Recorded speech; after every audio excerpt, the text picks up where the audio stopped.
Fala, minha gente, tudo bem com vocês?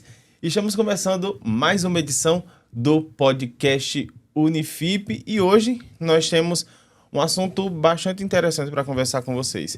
Esta é a semana de comemoração dos 121 anos de aniversário, de emancipação política da cidade de Patos, e nós trouxemos aqui dois convidados que vão nos ajudar a debater um pouco sobre esse tema, sobre falar um pouquinho da história cultural, da história da educação do nosso município. Eu recebo aqui Socorro Lucena, ela então Brim, como todo mundo conhece, ela que é professora aqui do Unifip, coordenadora do curso de Letras e membro do Instituto Histórico e Geográfico de Patos. Tudo bom com vocês? É uma satisfação estarmos aqui em nome do Instituto Histórico Geográfico de Patos, que, como todos os órgãos colegiados, socioculturais, literários, celebram esses 121 anos de Patos, assim, com muita honra. E a gente vem dar um enfoque na educação e falar também de um dos maiores articuladores da educação superior, que foi José Gomes Alves, que completou 100 anos este ano, 15 de junho. Muitas datas para a gente conversar hoje. E também para reforçar essa bancada aqui, eu tenho comigo Deusimar Dias, que é historiador, é egresso aqui do Unifip, foi nosso aluno, professor e também membro do Instituto Histórico e Geográfico. Tudo bem, Deusimar?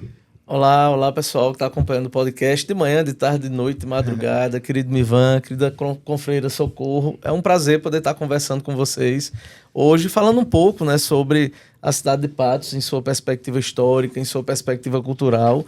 Então eu tenho certeza que vai ser um papo bem interessante. Primeiro porque tem muita coisa a ser conversada, segundo porque estamos aqui entre amigos, pessoas extremamente queridas, e tenho certeza que vai ser um papo bem interessante.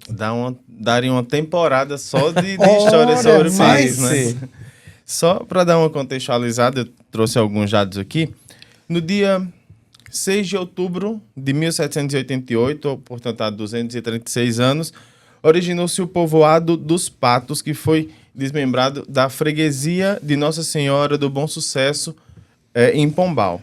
E aí, no dia 24 de outubro de 1903, ou seja, há 121 anos, que é a data que nós comemoramos agora, o povoado foi elevado à condição de cidade.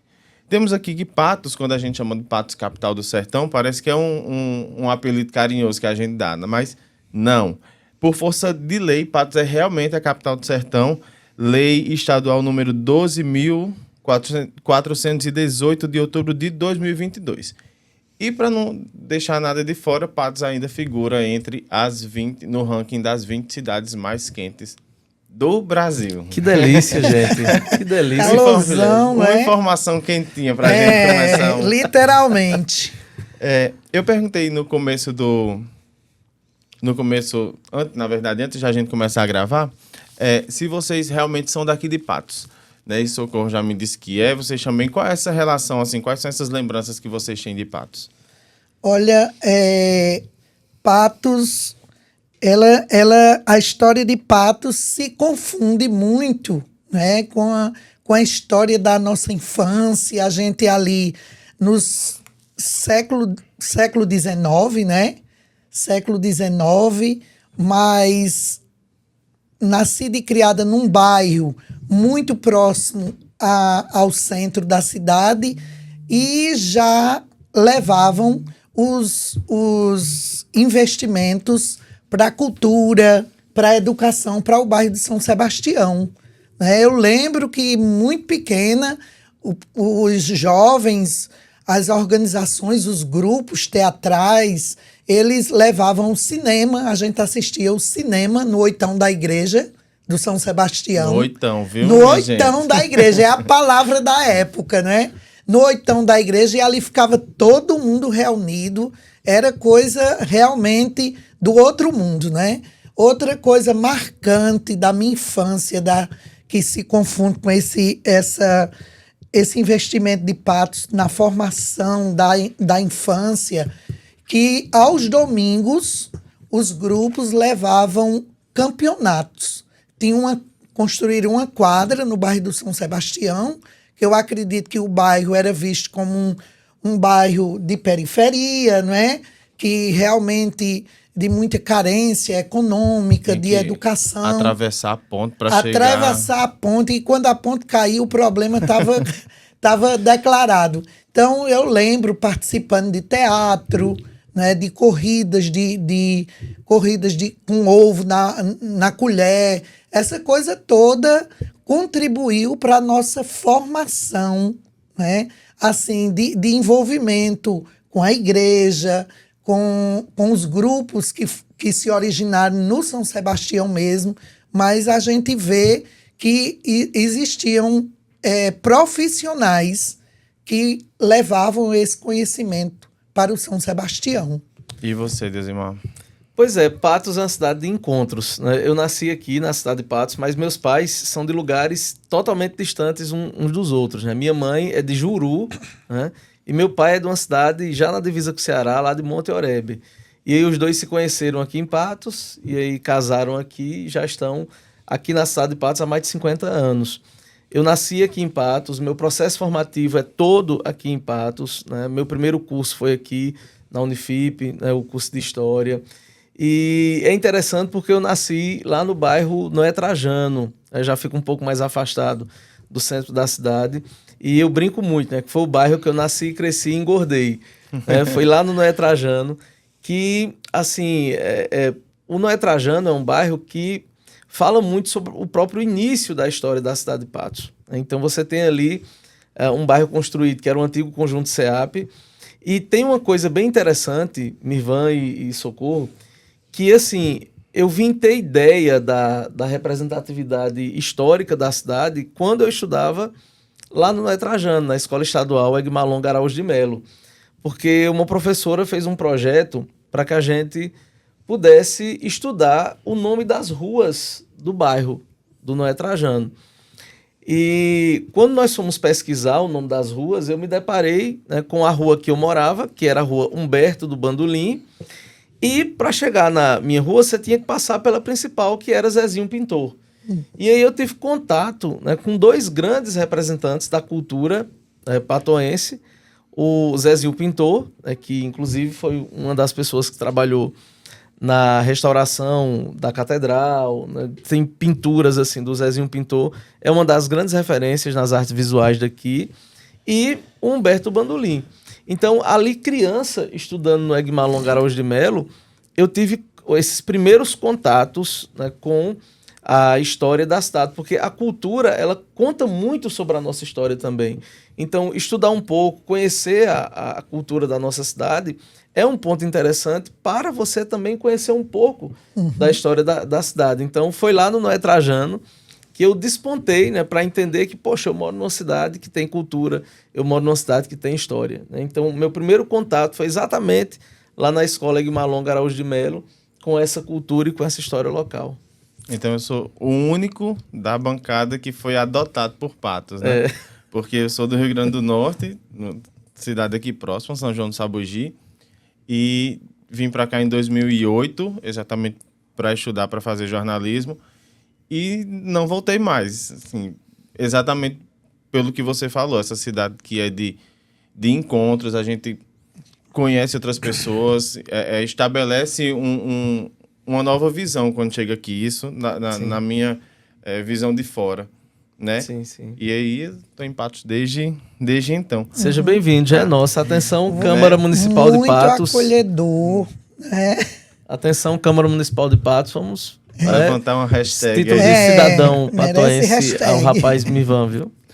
Então, o que é que vocês consideram, assim, como Patos tem mais especial? A gente sabe dessas curiosidades que a gente falou. Patos é quente, Patos tem o São João, não sei o quê, mas em essência, o que é que Patos traz, assim, de especial que vocês... Assim, voltando lá um pouquinho para minha infância ainda, que eu estudava no Instituto Leão 13, e ao lado do Instituto Leão 13, a gente jogava bola e eu ia pegar a bola na construção da Fundação Francisco Mascarenhas, né? Ali onde surgiu tudo. E eu nem imaginava que um dia, né, eu estudaria no Unifip, seria hoje já egressa, coordenadora de curso, e aquele José Gomes Alves despontaria o sertão paraibano como um centro, um império educacional. Então, eu vejo assim, que tem Patos antes da educação superior, trazida por José Gomes Alves, e tem Patos depois. É um polo educacional, e esse movimento que Patos tem, essas cores, trazendo todo o povo aqui para São João, para a cultura, para parte da educação, né? Nunca imaginei que José Gomes Alves fosse transformar tantas vidas, inclusive a minha. Né? Lá, quando você ia lá pegar a bola... Quando eu ia pegar a bola, eu não imaginava... Tá vendo esse prédio, moço? Não sabia que ia estudar nele, né? E me transformou, e eu vejo assim a educação superior realmente como um marco da história de Patos. Né? Hoje o movimento é todo em torno da educação, sobretudo superior. O impacto disso, a gente inclusive já teve a oportunidade de conversar sobre isso. Até aqui na Unifip, né, quando eu fui convidado para participar de um evento aqui, e eu dizia, Socorro estava participando também, e eu até dizia assim, que José Gomes Alves é uma figura que é pouco provável que a gente consiga dimensionar o impacto da figura dele na história da educação. Eu não diria só superior, mas na educação paraibana e brasileira, né? Por que eu não falo só da questão da educação superior? Porque com os cursos de licenciatura aqui, grande parte da educação básica foi alimentada com profissionais formados aqui. Né? Então, assim, é uma coisa inenarrável o impacto disso. E eu acho que trabalhar figuras como a figura do José Gomes Alves, não como uma forma de cultuar, não como uma forma de prestar uma certa reverência, não, de chegar e dizer assim, olha, essa pessoa contribuiu positivamente, né, para um segmento e aquilo que ele fez, o passo que ele deu lá atrás, contra tudo, contra todos, enfrentando desafios, vem reverberando até hoje, né, com um processo de expansão aqui. Então hoje você tem um polo de formação na área da saúde gigante, de comunicação, de educação.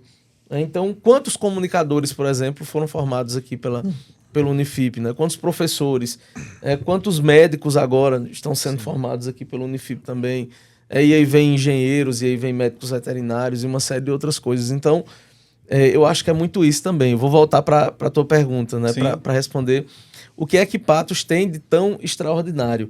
Eu acho que as suas histórias.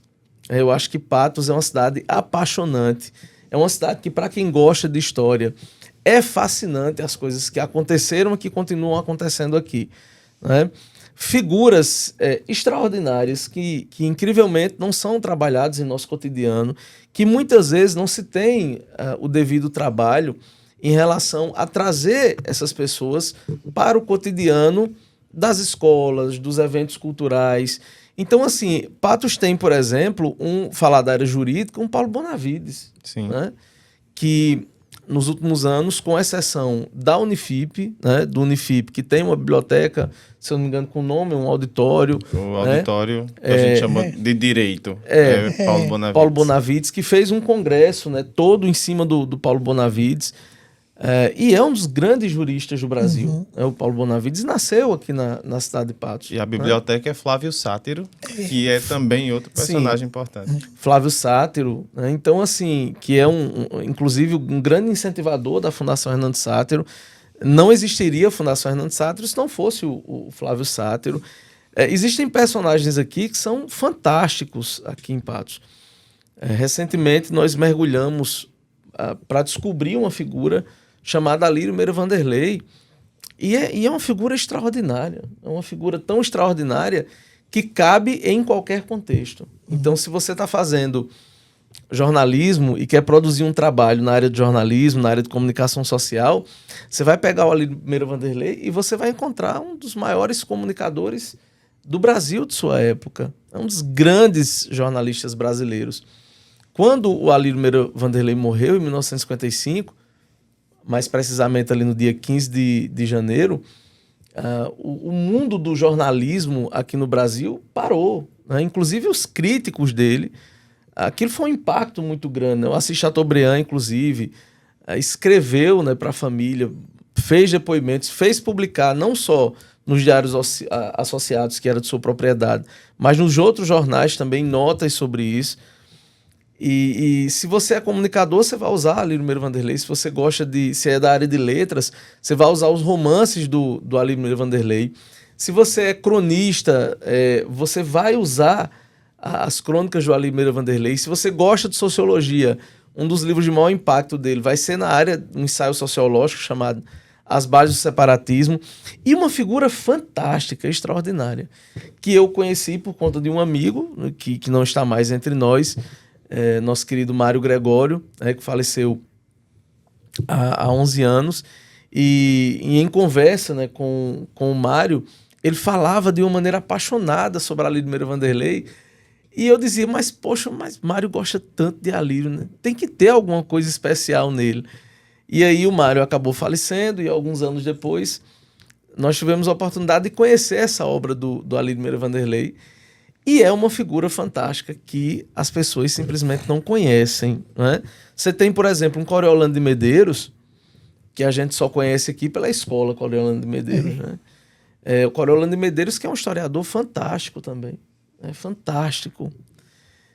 E tem coisas que a gente precisa falar sobre a história de Patos, mas infelizmente, e aí, Mivan, eu sei que a gente tem toda a liberdade aqui para falar, e eu acho que a gente precisa falar algumas coisas, né? A gente tem que parar com essa história de que cultura se resume a evento, né? Cultura não pode se resumir a evento. Você vai falar sobre o aniversário de uma cidade, não é só banda, não é só festa, não é só auditório lotado. Os eventos, eles são importantes, mas você tem que deixar esses eventos com um material para que as pessoas possam pesquisar sobre aquilo que você está querendo mostrar. Quando nós iniciamos o trabalho sobre Alírio Vanderlei, a primeira coisa que eu disse lá na Fundes foi assim, olha, vamos fazer seminários. Não, a gente não vai fazer seminário agora, porque a gente não conhece Alírio Vanderlei. Eu não conhecia Alírio Vanderlei. As pessoas que iam trabalhar no projeto não conheciam Alírio Vanderlei. Então, a primeira coisa, a gente vai pesquisar. E a gente vai pesquisar. E pesquisando, a gente vai elaborar um material e vai colocar esse material à disposição das pessoas para que as pessoas possam consumir esse material, já que os livros dele não foram republicados. Então, todo esse material aqui é um material de primeira edição, né? Esse material aqui do Alírio. Olha o cuidado que tem que lidar com isso. Bem direitinho aqui, um ciúme danado. Esse material aqui é um material que poucas pessoas têm, e essas pessoas elas ficaram com esse material dizendo assim, olha, eu tenho Alírio Vanderlei, eu tenho Alírio Vanderlei. E eu acho que não serve, né? Esse intelectualismo individualista, ele termina prendendo muito esse talento, né? E aí o que é que nós fizemos? Poxa, vamos pesquisar, vamos pegar textos do Alírio que a gente possa publicar e vamos produzir um documentário para que as pessoas que já estudam Alírio Vanderlei possam falar sobre ele, porque eu quero pegar você, Mirvan, e eu quero apresentar Alírio Vanderlei e você olha e diga assim, cara, eu quero ler Alírio Vanderlei. E aí foi produzido esse material aqui, Alírio em 7. Inclusive, todo mundo que participou do lançamento do livro já saiu com uma cópia Estávamos lá, desse material, né? Foi apresentado o documentário e aí muita gente, depois daquele evento, foi pesquisar sobre Alírio Vanderlei, foi buscar Alírio Vanderlei. E eu estou, inclusive, aqui, olha, esse material a gente está transformando todo em PDF, porque eu não tenho interesse de ter esse material só para mim. Eu quero que as pessoas tenham acesso. E a gente vai disponibilizar o PDF para todo mundo. Todo mundo que quiser ler Alírio Vanderlei vai ler, porque isso aqui vai virar PDF. E vai rolar nos grupos, né? Agora, em janeiro, está fazendo 70 anos da morte dele, né? Os direitos autorais a gente já vai poder trabalhar isso aqui. E a ideia é que todo mundo possa ter acesso a isso. Então, eu acho que a gente tem que parar com essa ideia de que cultura é só evento. Não, a gente tem que deixar algo para que as pessoas possam conhecer aquilo que você está querendo mostrar. Eu aprendi isso com uma pessoa que eu sou muito fã dele, lá de Pombal, o Luizinho Barbosa. O Luizinho Barbosa é um dos grandes artistas e produtores culturais da Paraíba, que é o proprietário do Murarte. Ele batalhou 20 anos para que fosse construído um teatro em Pombal. Não sei se vocês conhecem a história do Luizinho Barbosa. Não. Ele batalhou 20 anos para ser construído um teatro lá em Pombal. E prefeitura, governo do estado, ninguém resolveu nada. Ele pegou um terreno por trás da casa dele e fez do muro um teatro, que é o Murarte. Então, quem está nos vendo, nos acompanhando, é só entrar no Instagram Murarte. E ele fez do muro da casa dele um teatro a céu aberto lá em Pombal. Inclusive, agora, mês que vem, vai ter Marcelo Genesi lá em Pombal. Né? Já teve Chico César lá tocando no teatro. E ele produziu um material sobre a história de Pombal a partir da perspectiva dos reisados lá de Pombal. E o livro que ele produziu, ele colocou até as partituras. Porque a galera mais jovem, ela não está querendo seguir o tradicionalismo cultural dos antepassados. Eu estou me estendendo um pouco na resposta aqui para mostrar que o material que o Luizinho Barbosa produziu lá é um material completo, porque o material vem com um CD, ele conseguiu os áudios dos cantadores originais dos reinados, ele colocou todas as partituras. Então, se daqui a 50, 70, 100 anos alguém pegar o livro do Luizinho Barbosa, vai poder reproduzir, através das partituras, tudo aquilo que foi a cultura do reisado lá em Pombal. Então, quando eu digo que história, cultura de uma cidade não se resume a evento, é porque a gente tem que deixar alguma coisa para que no futuro as pessoas possam ter acesso a isso, né? Saber como é que a gente chegou até aqui, sim. Né? Quais foram as referências que construíram esse caminho. E como a gente tá falando nessa questão dos 121 anos da cidade de Patos, e Brin já havia pontuado aqui, logo no início da nossa conversa, que esse ano José Gomes Alves, que é o fundador do Unifip, completaria 100 anos, né, o centenário dele, que coincide exatamente com os 60 anos do Unifip. Então, assim, metade da história de Patos tem o Unifip participando. E tem uma história que eu acho interessante, que poucas pessoas sabem, é que, e aí eu trouxe um trechinho do conteúdo que a gente tem lá no nosso site, só para passar aqui para vocês, é que a Fundação Francisco Mascarenhas, ela mantinha as faculdades de agronomia e medicina veterinária. E aí, devido ao período histórico conturbado, de ditadura e tal, esses cursos eles não conseguiram ser reconhecidos. E aí o que aconteceu?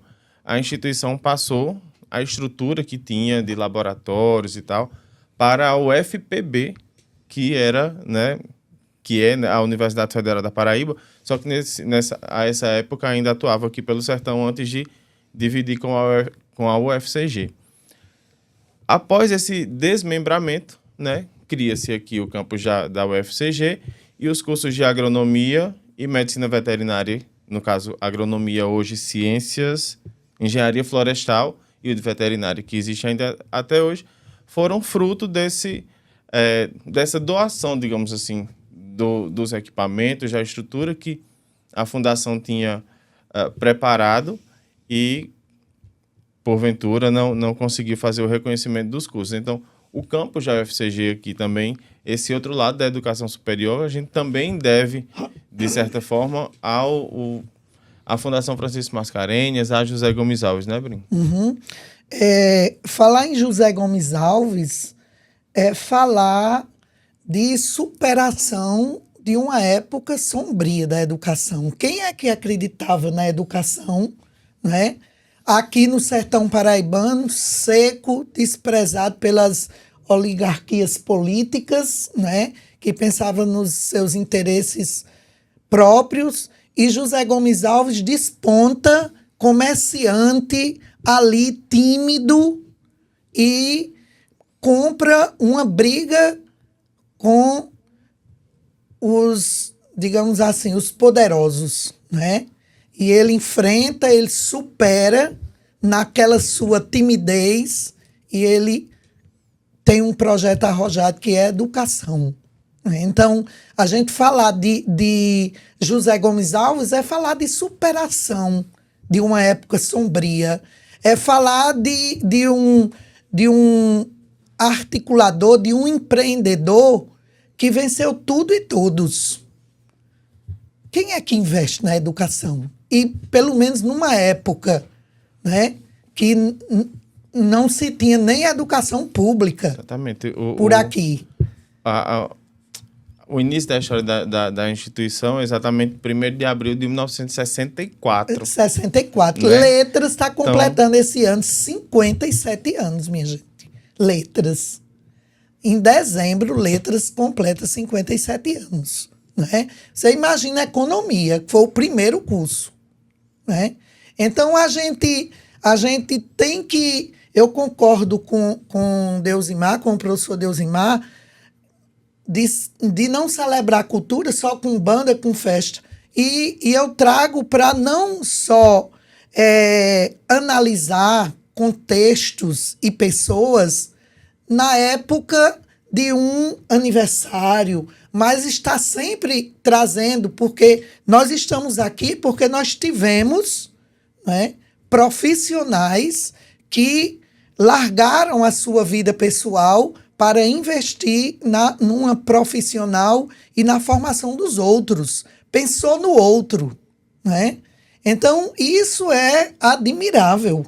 Você se desapegar da sua vida tranquila, da sua vida ali que corresponde aos seus interesses e lutar por uma causa comum. Nós temos poucos. Eu acho que nós não enchemos uma mão aqui em Patos ou na região. Que cada um que procure um determinado espaço da sociedade para investir na sua causa própria. E José Gomes Alves, em quantas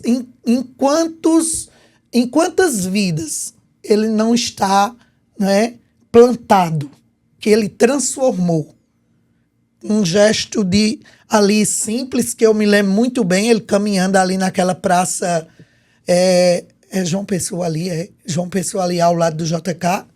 Eu sou ruim Getúlio de nome. Vargas. Getúlio Vargas. Coreto 1, mais Eu conhecido. passava, a gente ia fazer o estágio e só podia fazer o estágio se tivesse pago a mensalidade e não eram tempos de vacas gordas e eu dizia, lá está José Gomes Alves, já vou falar com ele.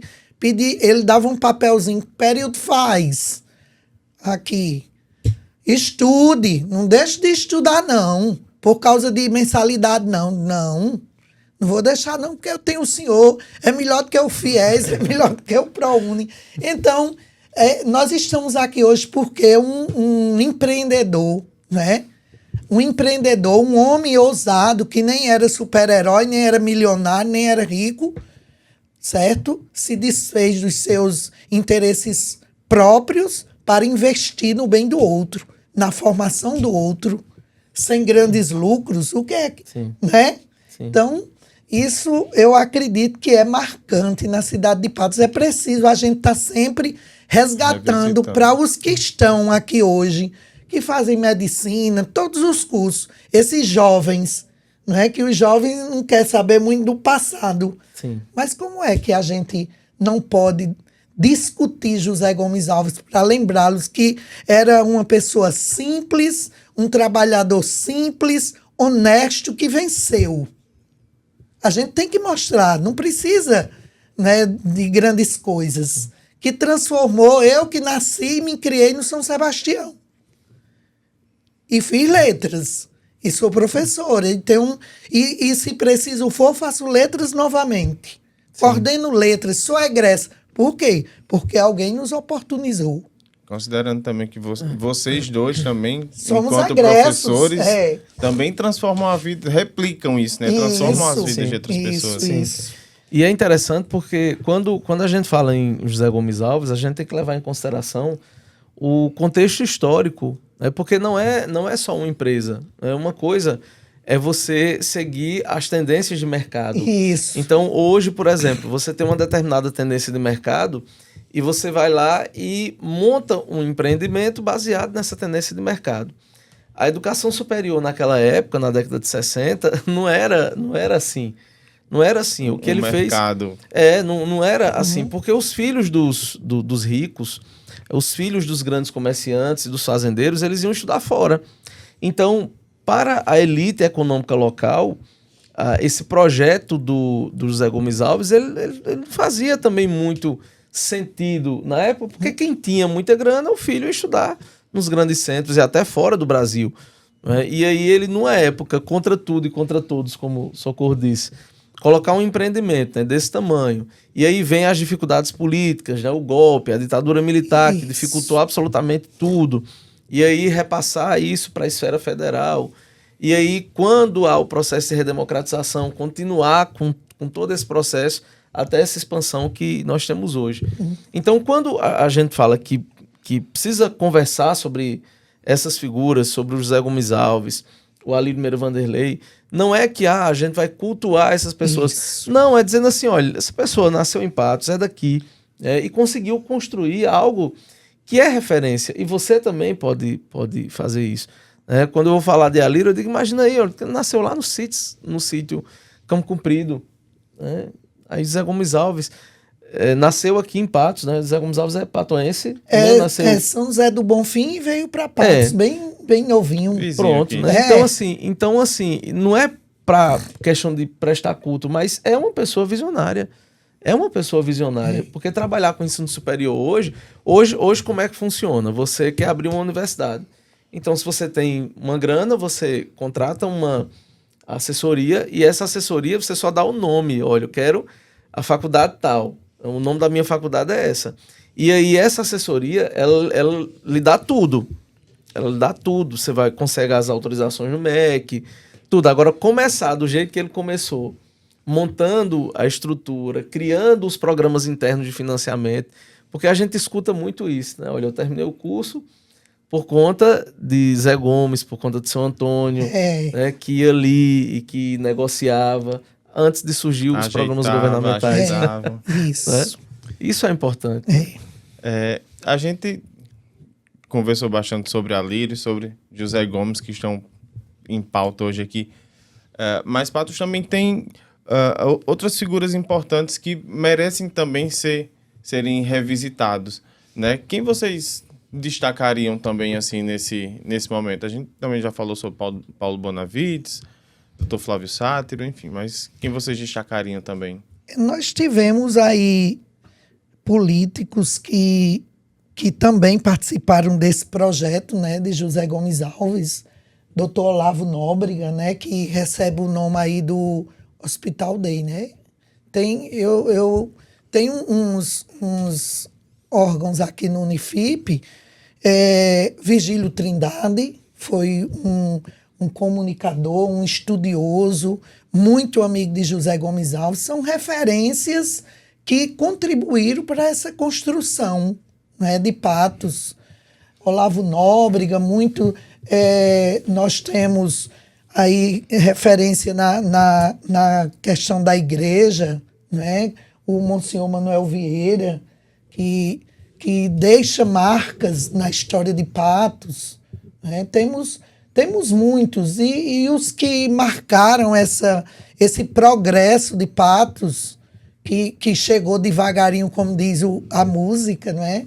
Fez com que Patos desse esse boom hoje que nós temos. É lógico que tem muito a crescer na tecnologia, na ciência, na educação, mas vale destacar esses profissionais, esses homens que se despojaram de sua vidinha e se lançaram para fazer pelos outros, né? Pelo bem comum. Um patoense que eu acho que tem uma contribuição tão grande quanto o José Gomes Alves na área da educação é o Dom Fernando Gomes. Né? É impressionante. Quando eu fui pesquisar sobre Dom Fernando Gomes, eu encontrei, assim, é tanto que eu tenho muita vontade de, no futuro, produzir um material sobre o Dom Fernando, um documentário e um livro sobre ele, porque é impressionante como foi a atuação do Dom Fernando, não só aqui em Patos, com as construções, né, como apoio à arte, como a luta pela terra, como também aquilo que ele fez lá no Goiás, quando ele saiu daqui de Patos e foi para lá. Então, fundação de universidades, escreveu diversos livros. Né? Tem um livro dele, inclusive, que é sensacional, né? Que fala sobre a necessidade de você ter um partilhamento, né, da terra como um fator de solidariedade cristã. E isso foi uma das grandes referências na década de 80 no Brasil. Você chega, por exemplo, no estado de Goiás, você tem várias coisas com o nome Dom Fernando Gomes lá, que é um patoense. Né? Primeiro bispo sagrado aqui na cidade. E quando a gente vai pesquisar sobre essas pessoas, influente, assim, desde o alto clero, né, no Vaticano, até a fundação de pequenas escolas lá no Goiás. E é um patoense que é pouquíssimo trabalhado também. Quando eu digo que os gestores culturais aqui da cidade eles precisam ter um cuidado maior com isso, é porque nós temos aqui milhares de crianças que precisam de boas referências.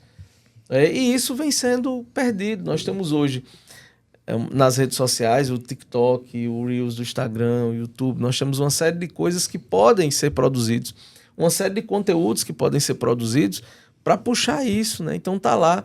Uma coisa que eu critico muito como professor, tá lá o aluno do 7º ano, ele estuda sobre a dinastia Shirhuandi na China, mas ele não sabe mais reconhecer um pé de juazeiro, né? Ele não sabe quem são as pessoas, ele não sabe a história da localidade que ele está vivendo. E isso eu acho que é uma coisa que precisa mudar muito em relação à nossa educação, né? Os gestores culturais, os gestores educacionais precisam ter um cuidado muito grande com isso, né? Poxa, eu preciso levar a minha cidade para dentro da escola. Isso é uma coisa que precisa ser discutido. A cidade precisa ser levada para a escola, para que as pessoas possam conhecer essa cidade. Nós fizemos um trabalho, a partir de 2014, num projeto chamado Mais Cultura nas Escolas, que foi impressionante, lá no CIEP 3, no Jatobá. Nós apresentamos um projeto, dentro de um projeto chamado Mais Cultura nas Escolas, e eu queria saber dos alunos de ensino fundamental o que é que eles conheciam da cidade. Então nós fizemos um formulário e os resultados foram impressionantes, né? Porque nós tínhamos, por exemplo, em uma das turmas, 90% dos alunos sabiam o que era a Praça do Cepa, mas nunca tinham ido à Praça do Cepa. 80% dos alunos já tinham ido ao Açude do Jatobá, porque a escola fica lá no Jatobá, mas eles não sabiam que o Açude do Jatobá, durante muito tempo, abasteceu a cidade. Então, aquela água daquele açude ali, como é? Ela vem direto daqui, direto para a nossa torneira? Como é que funciona o processo de tratamento? A Crujá Menina, já escutei falar na Crujá Menina. 70% dos alunos escutaram falar sobre a Crujá Menina, mas nunca foram à Crujá Menina. E aí eu comecei a perceber que o meu projeto não fazia sentido. Não faz sentido, né? Então, como é que eu vou apresentar na teoria? Falamos com a secretária de Educação, à época, né, a nossa querida Adalmira, né, que é uma figura extraordinária. E sentei com a Adalmira e disse assim, olha, Adalmira, a gente precisa mudar o projeto. E aí veio a gestora, a Elizabeth, né, minha querida amiga Beta, lá do São Sebastião, depois Mirani, a gente, vamos mudar o projeto. Conseguimos os ônibus, e aí toda semana a gente pegava uma turma e levava esses meninos para andar. Era para andar mesmo, então enchia o ônibus, e aí disse, pronto, nós vamos conhecer os 4 pontos extremos da cidade. Então levávamos lá para o Tigrão, subíamos aquele montezinho ali. Vocês têm ideia do que é a cidade? E eles olhavam, e a gente dentro do ônibus, naquela parte de cima onde tem as concessionárias, e eles olhavam e assim, poxa, eu não sabia que a cidade era tão grande. E aquele serrote ali que parece o Egito, né? Que parece uma pirâmide dali. Da Pia, né? E aí de lá nós fomos para Crujá Menina, e depois a gente foi lá para a saída, para Piancó. Então, a gente conseguiu apresentar para eles uma cidade que eles não conhecem. Como é que você vai dizer, por exemplo, para esse aluno que ele precisa cuidar da cidade se a cidade para ele é só o local da casa dele para ir para a escola. Né? Então, como é que ele vai cuidar da cidade se a cidade para ele é um espaço extremamente reduzido? Né? Então, assim, a gente precisa levar a cidade para as escolas. A gente precisa levar a cidade para as escolas. Eu vou dizer de novo, porque assim, isso é um imperativo, isso é uma necessidade. Porque senão, daqui a 50, 60, 70 anos, a gente não vai ter absolutamente nada do que a gente tá podendo experienciar hoje. Né? Exatamente. Como é que a gente fala sobre, ou leva para as escolas essa discussão de Patos está completando 121 anos, exatamente sem eles terem nem essa noção do quais 121 anos são esses, né? Que está comemorando o quê? O que é uma emancipação, talvez, que eles não tenham geralmente essa ideia. Deusimar falou sobre a história sobre a Cruz da Menina. Nós temos algumas outras histórias, assim, marcantes aqui, né? Tem a história da Cruz da Menina, né? Ou melhor, da menina Francisca, que originou o ponto turístico, digamos assim, religioso. Nós temos também a história do eclipse do Sol, que aconteceu aqui em 1940, que veio cientista dos Estados Unidos, enfim, para observar. Era o lugar de melhor observação do eclipse, era aqui em Patos. Também teve um acidente aéreo em 1945, que é considerado assim como que mudou a história da aviação aqui na cidade, na região. Então tem várias histórias que podem ser trabalhadas em diversas camadas, né? Serem abordadas de diversas formas. E, como eu disse, a gente precisaria de uma temporada aqui só para falar da história de Patos. Trazer, principalmente vocês que realmente são daqui, que têm essa propriedade, não só por serem filhos de Patos, mas por trabalharem essa história. Deusimar dentro da sala de aula, Brim também dentro do Instituto Histórico e Geográfico, né, ambos. Eu queria, para a gente se encaminhar aqui para o finalzinho, que vocês deixassem aí a mensagem para esses 121 anos, de olho nos próximos 121 anos, ou... Tem uma história fantástica, né? Você falou, assim, das histórias interessantes, aí tem a história da Cruz da Menina, do acidente de avião. Tem uma história que eu acho fantástica, e eu vou além, assim, eu digo que uma das histórias mais fantásticas que aconteceram aqui é a batalha entre Inácio Catingueira e o Romano Caluete, ou o Romano de Mãe d'Água, né? Que é um caso único no Brasil de uma batalha, de repente, que teria durado uma madrugada inteira, né? Mais de 8 horas. Né? É interessante porque quando você vai pesquisar sobre isso, quando você vai pesquisar sobre essa batalha que ocorreu aqui em Patos, lá no beco da Igreja Nossa Senhora da Conceição, que graças ao trabalho do Instituto Histórico e Geográfico de Patos, hoje é o beco Inácio Catingueira. Fica ali na lateral da Igreja Nossa Senhora da Conceição, de frente à Praça Edivaldo Mota. Aquele evento que aconteceu ali, né, no ano de 1874, é uma das grandes referências culturais do Brasil. Aconteceu em Patos. A gente vem lutando há muito tempo para aquele beco ali ser colocado uma estátua ali, ou um monumento a essa batalha entre o Inácio Catingueira, que era um cativo, um escravo, com o Romano Caluete, que era um proprietário de escravos. E aí, durante mais de 8 horas, eles participaram dessa batalha de repente. E olha quem fala sobre isso. Mas isso é uma história popular. Existe o escrito disso, existem os relatos orais. É isso que eu ia perguntar. Tem registro? Tem registro disso. Existem os relatos orais. Eu trouxe, inclusive, aqui parte dessa peleja. Está lá na internet. Se você quiser pesquisar um pouco mais sobre isso. Essa peleja, ela teria durado mais de 8 horas. Sabe quem fala sobre essa peleja? Luiz da Câmara Cascudo. É pouca coisa? Luiz da Câmara Cascudo. José Lins do Rego. Você entra no site de uma das melhores universidades do mundo, que é a USP, você tem lá dissertações de mestrado, teses de doutorado, que fala sobre essa peleja.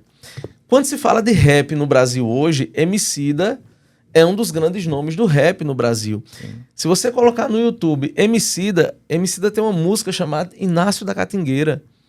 que ele fala exatamente sobre essa figura histórica extraordinária que possibilitou, lá naquele becozinho ali da Igreja Nossa Senhora da Conceição, um dos grandes marcos históricos da nossa cultura.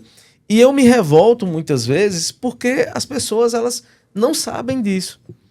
Isso não é trabalhado. Eu ia dizer agora, para o eu que já ouvi a música algumas vezes e nunca... Pois é. E isso aconteceu lá. Falar, por exemplo, sobre literatura de cordel é falar sobre um patoense chamado Silvino Pirauá, que foi simplesmente o criador da cestilha no Brasil. Ele é patoense. Então, quando eu digo que produção cultural não é só evento, não é só você botar banda, certo? É porque simplesmente as pessoas não conhecem a sua história. E a cultura é uma forma de você mostrar um pouco da história da localidade. Através dessa batalha aqui, você tem, por exemplo, a tentativa do Romano Mãe d'Água de menosprezar o Inácio Sagatingueira por ele ser um escravo. E aí, é bem longa essa peleja, porque durou mais de 8 horas, segundo os relatos orais. E é interessante porque o Inácio vence a peleja, um cativo que vence a peleja de um escravocrata, de um dono de escravos, que tenta humilhá-lo pela condição de ser escravo.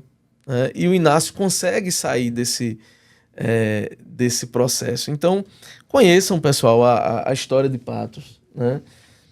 Tem um Instituto Histórico que você pode procurar. Leve o Instituto Histórico para a sua escola.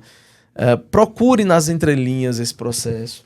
Porque, assim, a história, a gente tem que sair um pouco daquela linha das datas de fundação, porque Patos foi fundada pelos coronéis, pelos padres e tal. Vamos falar um pouco mais do povo, vamos falar um pouco mais dos movimentos sociais, vamos falar um pouco mais de quem realmente construiu essa cidade, que foram as pessoas comuns, as pessoas normais, que foram os trabalhadores, que foram os movimentos culturais diversos, que já passaram por aqui. Então, eu quero agradecer muito, Mivão, o convite, dizer que foi um prazer poder estar conversando aqui. Coisa boa. E eu estou à disposição para quando vocês precisarem. Sempre é muito bom voltar aqui no Unifip. Toda vez que eu passo ali nos corredores, eu lembro dos anos que eu passei aqui no curso de História. E mandar um abraço para as minhas professoras maravilhosas. Impossível não lembrar da querida TT, Terezinha Virgínia. Dione Assis. Minha querida Dione. Assim, então é sempre emocionante voltar aqui. Essa cidade maravilhosa, Patos, que não nos permite andar ao meio-dia, o pingo da meio-dia, devido ao seu calorzão, não é? Mas que tem muitos José Gomes aqui na cidade de Patos. Tem muitos deles. E a gente sabe que está precisando só de um apoio, não é? Está precisando de sair, de lutar, porque sempre foi assim. Então a gente espera que as oportunidades não parem, que os direitos não sejam negados. É isso que a gente quer de uma cidade no século XXI. Que não seja negado o direito àquela criança que está lá na escola, onde quer que seja a ponta da cidade. Porque ela tem competência, ela tem habilidade, não é? Ela precisa que seus direitos realmente estejam ali, uma educação de qualidade, não é? Como nos foi proporcionado. Não chegou nada de graça. A gente lutou e luta. Não cai nada do céu, como não caiu para José Gomes Alves. Ele se lançou à luta, ao seu objetivo, à sua meta. É isso que a gente precisa. Lutar pelos sonhos, concretizá-los. E a cidade, como ela é acolhedora, como ela acolhe ciganos, índios, negros, baianos, não é? Ela acolhe e dá vez a cada um da gente. Preciso que a gente esteja aberto a isso e não deixe a banda passar. A gente tem que acompanhar a banda. Então eu quero parabenizar Patos.